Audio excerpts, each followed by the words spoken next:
people need to let go of busyness as being a badge of honour, right? I was absolutely one of those people. Early in my career, when you're in that prove mode, I thought long hours equaled, productivity and busyness. And then, I'd rock in because I was, single in my 20s and I'm focused on my career, and I'd rock in on the weekend and tell everyone on a Monday I was in over the weekend. And, the older generation were looking at me like, you're an idiot. And I'm wearing it as a badge of honor, and I think that's definitely something I've learned is, long hours doesn't mean you're great at your job or you're delivering on the right things. It's actually, if you're planned and you're focused on your time and energy on the stuff that shifts the needle for the business, that's where that's the magic, right? Not just busy for the sake of being busy, because it means nothing and it's costing you. Are you feeling lost in your career, or you want to have a greater impact but you don't know where to start?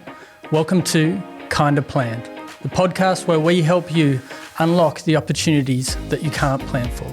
Through engaging conversations with expert guests, we help you unlock the mindsets, strategies, and tools that you need to build the career of your dreams. So subscribe so you never miss an episode. I'm your host, Alex Cutterford, and let's take a moment to unlock your next opportunity. Well, welcome back to another episode, and today I have Janine Botha with me, who is an executive coach, consultant and facilitator. Janine, thank you so much for jumping on with me today. Thank you for having me. I'm really excited to jump in. We've been chatting on offline all about travelling journeys and road trips that we've recently been on, but would you maybe want to start by introducing yourself to the audience, sharing a bit about you and your career journey and what it is that you do? Sure, absolutely. So I guess it's a bit of a full journey back to when I grew up. Everyone, including myself, thought I was going to be a teacher. I was the kid who lined up all the dolls, and pretended that everything was teaching. And then left school and went to study teaching and got to my first week of prac and went, hell no. So really interesting. So then I kind of finished uni and I had no idea what I wanted to do then, because all my life I thought that was it. And weirdly ended up in a field, I guess, where I am teaching, but it's with adults through facilitation and coaching. So it's like a full loop, but I fell into it, is literally the way I say it. I started by being a temp on a front desk for a recruitment agency. So got to see how the ins and outs of how people recruit from the front line, and kind of stayed there for 2 years and felt bored and needed the next thing, and thought going to a bigger company would be the answer. I need to ring my old boss back after 2 weeks and going, help get me out of here. So, and then ended up she found me the job in human resources. And I just stayed in that company for about 12 years, started as the HR administrator and ended up as the people and culture director. And had so many opportunities and experiences because I had a great boss, would be the kudos I would give, who believed in me and wanted to grow me and develop me. And then that's kind of when I left corporate and travelled around Australia for 12 months and then came back and fell into running my own business, which I've done for the last 15 years or so. Yeah, wow. Yeah. That's a really cool story, and also funny. It also actually aligns with other guests on my podcast in numerous ways, but particularly the always wanted to be a teacher and did prac and realised, oh, this is nothing like I was remembering school was like. True. Yeah. So true. That is exactly what happened to me. I was like, this isn't what I thought it was going to be like at all. Yeah. And then really interesting about it is funny, isn't it? When you step into a new role, you think it's going to be everything you hoped it would be. And then all of a sudden it's like only took you 2 weeks to realize. What was it that stood out? Like, what was it that was clashing with you that It made was you really, know yeah, that's a instantly? really good question. And in hindsight, I at the time it felt like a gut instinct that this was just not right for me. But in hindsight, it was probably going from a small boutique recruitment agency that treated every person that walked through that door, client or candidates, like they were, the king and queen visiting, to a larger recruitment company where everyone was a number. And for me, that was a values misalignment. Yeah, yeah, And I just couldn't see how I could stay there and do the service like I did for 2 years in the other place, working with a company that kind of called candidates, I guess, numbers. yeah, yeah, yeah. And so even early in your career, you maybe didn't have all the language yet around like this was clashing with your values, but you could just feel it. This was off. Something was off there, and Yeah, you need to. And you'd obviously left your previous role on good enough terms that you could go back yeah, to them and have the yeah, conversation, and they yeah. what, I and had then you are now their client. Oh, a candidate for them.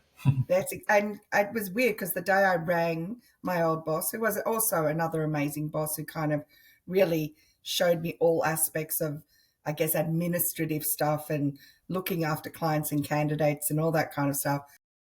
So it was a really amazing first job in the corporate world. But as soon as I rang her, she was like, actually, I was going to ring you because I've got this great job and I actually think you'd be amazing for it.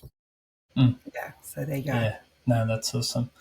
It's amazing how many careers start in the sort of admin and recruitment space. Like I really feel like it seems to lay an amazing foundation for corporate careers, like working in like entry level recruitment Yeah, space. Yeah. I agree. And actually even further back, through high school and university, I worked for, this will show my age, the grocery company called Franklin's, which I think was swallowed up by Coles eventually. Yeah. Right. And I was there for nearly 7 years through the top end of my high school and then into uni. And even that gave me a phenomenal foundation because I ended up working in the back office with the payroll. And so it really, if I look back, I've kind of, without really being strategic about it, had these opportunities in the background that were all around people and culture and employment and but not knowing it at the Mm. time that was just giving me this full breadth of the cycle of an employee. Yeah. Yeah. Absolutely. Yeah, I know from working alongside recruiters that they look really favourably at people who've had jobs at like a Woolies or a Coles because they know you're getting that exposure to so many different elements of a Yeah, business and functions and skill yeah, sets. And yeah, yeah, yeah, exactly, yeah, exactly. Yeah, yeah, I've got two boys myself, and it's something I would kind of encourage them to go and do so they can get that variety and it also just the basics of just customer service, yeah, right? Yeah. yeah, yeah, definitely. So when we had chatted, so you've mentioned you've gone traveling and stuff in there. That you'd sort of mentioned was that driven by the fact that you had reached a point of burnout? You've sort of hit some sort of a burnout story at some point in all of Yeah. this. Yeah. I don't think I knew, again, didn't know it at the time, but trusted my gut and went, this doesn't feel right anymore. So where I was, I had been in the people and culture director role for about 2 years. The company I worked for had been through a lot of change over the 12-year period. Like it was never the same company. Every 2 years we were kind of being bought out or buying, and all the change that comes with that and the new, inviting new people in and then changing the culture and all the rest of it. And when I realized I couldn't do it anymore was I was sitting in a executive team meeting and the CEO was on my left and he announced that we were going to go again. And I felt like I almost felt like just putting my head on the table and going, oh my God, I can't do this. And I thought, how can I, as the people and culture director, stand up in front of everyone and go, we're doing this again, when I felt so weary in that moment. And I literally followed him out of the office. Quite a funny story, because he's like 7 foot tall, and then there's me kind of, and he turned around and he's like, what are you doing? And I was like, I actually can't do this. Like, I physically, emotionally, every realm in me is saying, I cannot take the company through this next change. And in the background, I had met Shane. Shane had been talking about going around Australia, to which I'd initially poo-pooed him and said, I'm not doing that. I've worked so hard to get to my career, blah, blah, blah. You enjoy it. This is going to be a short relationship. See you later, sort of thing. To going home and going, so you know that trip? I think we're going to go and do that. And that's literally, it just happened like that. So put my notice in. 3 months later, we were on the road. Wow, that's crazy. So yeah, it was like quite instant. You've just suddenly come to this realization, which had probably obviously been bubbling away, or maybe it was it that, do you think looking back on it, it was bubbling away, or do you think it was just, it took so much to get to that thing, the idea of picking up and starting it, it felt like picking up and starting again? I think it was probably bubbling away. And then that announcement made me go, actually, I don't have the energy, because how can I ethically, as the people and culture director, stand up in front of everyone and say, this is a great idea and we're going to go through this change again, when I felt such change fatigue. And I knew that a lot of people in the business were at that point as well. So for me, it was just this, it was kind of a snap decision that worked in my favor. But I literally could not envisage doing that. Yeah. And now that you look back on that, like, what do you think that you've learnt from that experience, and how do you carry that forward into your career now? Yeah, it's a good question. I think that whole experience, plus the year after, where I kind of had this full year of no responsibility. I mean, and we're talking 14 years ago, where I got to, at that time, still contract back in traveling around Australia, for the same MD doing different work. I think I came back from that whole experience and went, oh, you can do this a different way. I wonder what that looks like. And when we came back, I was in Sydney, and then we ended up in Newcastle, and I started looking around for, HR director or HR management roles, and everything, I could have done it, but everything had a lot of industrial relations based stuff because of the nature of the industry up there. And that just made me sink in my heart. Like, I was like, I can do it, but I don't love it. And then I kind of, again, my career is full of, and then I fell into, Yeah. I had one of the directors who I used to be on the executive team with ring me and said, heard you back, I need you to come and do some consulting work for me. And that's really how I started my own business. Because I said to him, oh, I don't even know how to do a company. And he goes, it takes you literally 2 minutes online, and then just come and work for me. And I was like, okay, so that's what I did. And now I guess the difference is, in my own business, I'm only ever doing the stuff that I'm truly passionate about, and that I love doing, and it, fuels me and motivates me. And I'm quite conscious of when my batteries are running low, and what to do around. Like, I've got different strategies, and I guess I pass those strategies on to my coaching clients when I see them in that space as well. Yeah. What's been one of the key strategies that's helped you sort of keep on top of your priorities and ensure that you don't sort of just take yourself back into that place, but in a different context? Yeah, I guess I've learned that the feeling of overwhelm equals stagnation. And I pass that on to everyone who comes into a coaching session with me and says, I'm so overwhelmed at the moment. And it really, what the feelings of anxiety around overwhelm means, that we just don't do anything actually at the time. But one of the things that I've learned is, when I'm feeling like that, I often have that picture in my head of, trying to balance plates on the stick. That's kind of what it feels like which one is going to drop. Is the number one strategy for me is to actually, even though it feels so hard to do in that space is actually to step back and create space so that I can come back up. I kind of view it as down in the forest amongst the trees where you can't see the light, or coming up in the helicopter and looking over the forest, right? So coming up in that helicopter gives me clarity around what's important, what I need to focus on, what's the stuff that I can do later.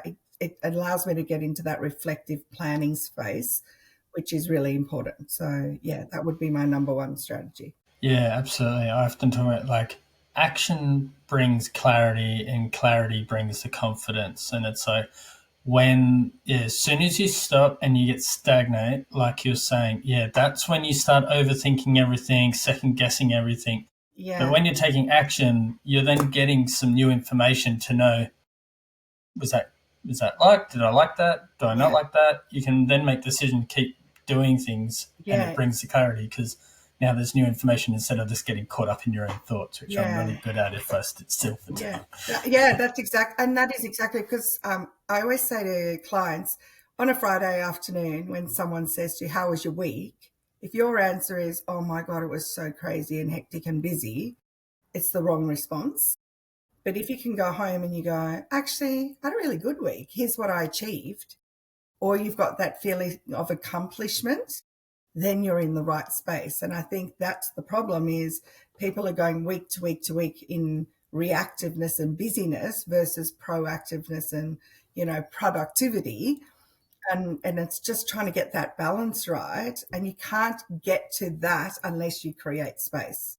Yeah, yeah, And yeah. when And you're then in the busy, it feels really hard to create space because you're too busy to do that. yeah, But yeah, that's the strategy is actually if you just give an hour a week to yourself around coming up and thinking and reflecting and planning forward, you will get into that space around being productive versus being busy. yeah, yeah, absolutely. Which then probably also means people need to let go of busyness as being a badge of honor, right? Correct. Because a lot of people, you see people get drawn into it, and it's almost like you'll see them trying to sort of outcompete each other on who's busier. And I've often looked at and I've seen those interactions and thought, like, I don't even want to be busy. Like, Yeah. busyness doesn't mean you're actually getting the things done that you want to get done. Yeah. And I think that was definitely a lesson I learned. I was absolutely one of those people. Early in my career, when you're in that prove mode, I thought long hours equaled, productivity and busyness. And then, I'd rock in because I was, single in my 20s and I'm focused on my career, and I'd rock in on the weekend and tell everyone on a Monday I was in over the weekend. And, the older generation were looking at me like, "You're an idiot." Like, and I'm wearing it as a badge of honor, you know. And I think that's definitely something I've learned is, long hours doesn't mean you're great at your job or you're delivering on the right things. It's actually if you're planned and you're focused on your time and energy on the stuff that shifts the needle for the business, that's where that's the magic, right? Yeah, Not yeah, just busy for the sake of being busy because yeah, it means absolutely. nothing and it's costing you. Yeah, yeah, yeah. An extreme version was so my wife in a previous job. There was a lady in the team that was like behind on everything, wasn't getting any work done, and they were constantly waiting on her for things. But then found out she was staying back till like 10 o'clock at night, like, and they just couldn't work out. One, it was like, how can you be staying back this late and you're the one that's probably like least productive? Yeah, But they worked it. It was an anxiety thing, and but they had to like stop it. Like, no, you cannot work back. Like yeah, that's a health and safety issue. yeah, Um, but it just also went to prove it was achieving nothing. Like it yeah, was literally like one yeah, of the lower performers was the one like staying back hours yeah, on end, just yeah, sort of. You can't even fathom what they're trying to actually do. They're moving things around. They're reading things. They're overthinking things. Who knows? Like yeah, that's right. it's And I think there's two parts to that, right? So you've got people who are yes people, and they think by saying yes to everything and taking it on board that's that prove mode. Whereas if you're quite strategic about what you take and you learn that no is actually about earning respect, like no is not a bad word, right? Because if you've promised a lot of people delivery of a lot of things and you can't do it all at once, you're letting people down, and that actually goes against your reputation and your brand and your integrity, right? As someone who's going to deliver exactly what you were describing with her. And the other part of it is in all of those cases, when I'm talking to clients, is there is a cost for them around being like that for a long period of time, whether it's health or their relationships or their own well-being or whatever it looks like. There's always a cost to it. So it's not sustainable. I'm always talking about ebb and flow. There's always going to be periods in your role where you have to give that extra oomph because of certain things going on. But if there's not the downward spiral where you can kind of suck in breath, get your energy back, go home and have dinners with the kids or, see your family or whatever it looks like, and it just keeps going like that, eventually the cliff will come. Yeah, absolutely. So share a bit more. What is it that you now do in your business? What's your main focus? What are you working on? So I've got two parts. One part is a service-based business, which I get asked by corporates to come in and work with their leadership teams around being more effective as leadership groups and as individuals, and how to match their intent with their impact is the way I describe it. And I also do a lot of work around, I guess, culture and strategy and aligning leadership with strategy and culture. So that's kind of all the service-based stuff that I've been doing over the last 14 years. And also then in the last couple of years, I've started to kind of branch into more on the online space. In particular, two parts. One is created a program for women in corporate, because especially during COVID and lockdown, I literally changed from coach to counselor for a lot of my female clients who were experiencing what I call layers in their life, and it all came to fruition or came to the forefront in that period of time. And what I realized was there's a lot of women in corporate who have been sold the myth of you can be all things and do everything for everyone. And I actually start the whole program off by going, that's just a lie. I talk about it as we are in chapters. So, when we're first giving birth and we have little babies and little kids, we can't be actually focused so hard on our career unless we are willing to sacrifice the parenthood thing and, we outsource all of that and we're not in, which is fine for some women to make that choice, but it's a choice. You can't do it all, right? Yeah. And then as they kind of progress, I found that a lot of women didn't know who they were, or they're either career focused or family focused, and there's nothing in between. So just kind of getting them back on track in terms of their confidence, their career, the choices, being more strategic about things, and just owning who they are in terms of their strengths. Yeah, that's awesome. Just jumping back to that piece, I think you said helping organisations align their culture to their strategy. Is that what you said? Yeah. What does that look like on a high level? Like, what does that look like?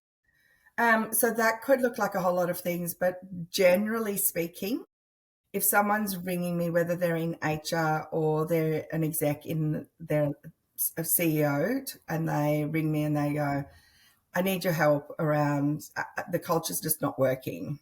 Now, 10 years ago, if I'd said the word culture in front of a CEO, they probably would have gone, what are you talking about? But it's definitely changed, and that is the forefront. And they recognize that intangible culture thing is actually what's going to get them to help their business perform and get their employees to the point where they need them to be. And generally speaking, weirdly enough, it starts with the leadership team.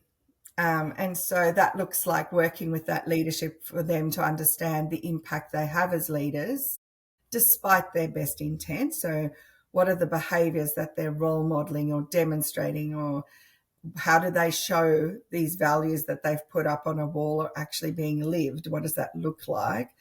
And then how do we align all of that stuff back to strategy so that people can see equally so that, yes, we are a business that's focused on a lot of things, and here's the what, but how we go about it is just as equally important.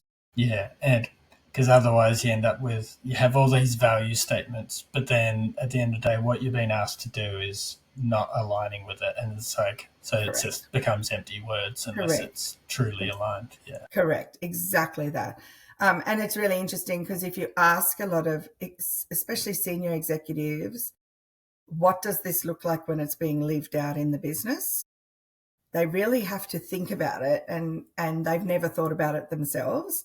And then the second question I often ask is, what would that look like if they were looking up and they saw you do something around this value?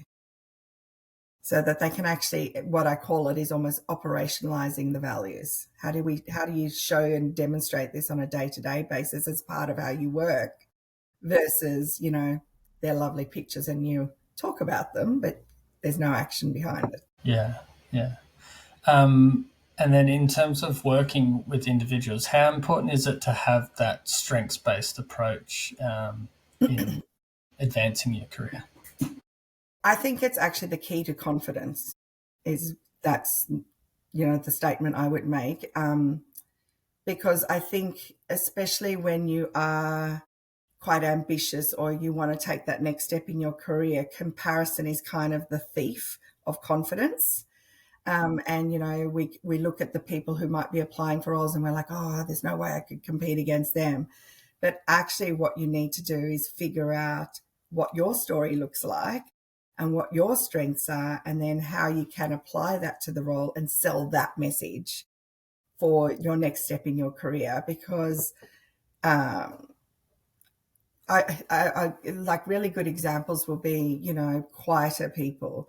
Oh, I don't like speaking up in meetings, etc. And I'm like, yeah, but what I've noticed is when you speak up, everyone listens, right? So it's about owning the fact that they are quieter and that they are more considered, and that actually the strength is that when they do speak, actually everyone listens because they're not the person speaking all the time. Yeah. Right? That's absolutely. Little things like that. Yeah. Same.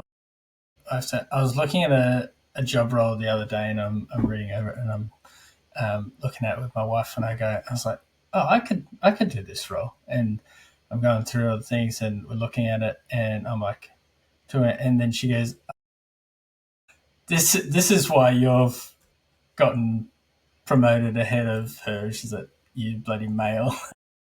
You're just happy to, like, if you're 70, even 60% of the way there, you're happy to see yourself being able to do it, versus her, she would need to be 110% before she really actually sees herself doing it. Like she overachieves in her roles consistently and struggles to see it, whereas correct. And I'm like, well, now you're aware of it, you can do it too, But it's I know it's a really common thing. Perfect description.